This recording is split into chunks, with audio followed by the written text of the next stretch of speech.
This is the historic quarter of Aleppo city. For over 4 years, it was a front line. The Syrian government and its allies are now in control. The rebels have been losing territory in their last urban stronghold in Syria.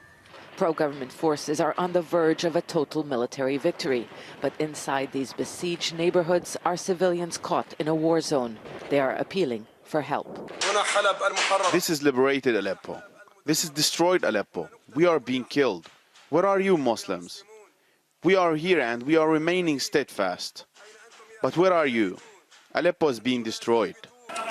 Estimates vary on how many people are trapped, but the number is believed to exceed 100,000. Tens of thousands fled into government-controlled districts when the offensive began almost 2 weeks ago.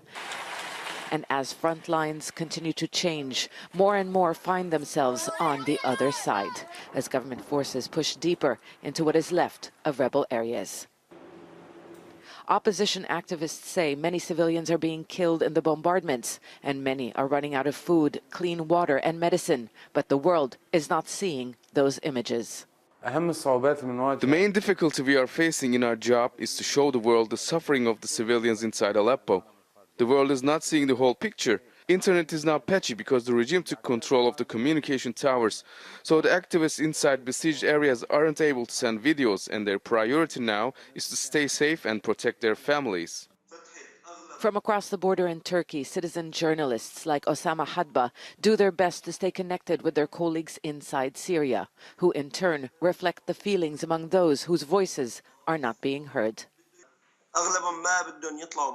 Russia is demanding that fighters leave Aleppo before there is a ceasefire. How can the fighters leave the people unprotected? This means the government and the Iranian militias will take over the area. Civilians don't want to live under the regime, not after all the years of sacrifices and martyrs.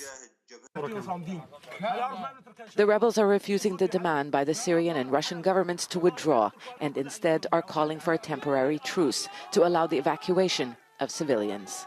The latest statements by the Syrian President Bashar al-Assad are uncompromising. It was a victory speech, promising that the decision to, quote, liberate the whole of Syria, including Aleppo, has been taken. Diplomatic efforts seem to be going nowhere. The United States and Russia have been holding talks on the terms for evacuations from besieged areas, but the United Nations says they are poles apart.